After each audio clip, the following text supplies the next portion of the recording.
Sabayan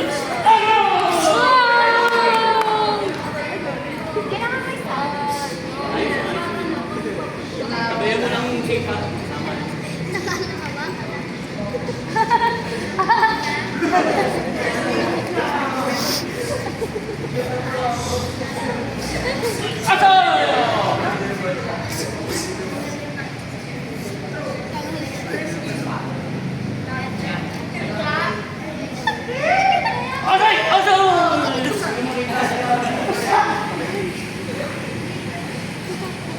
Yung dancing mo, no?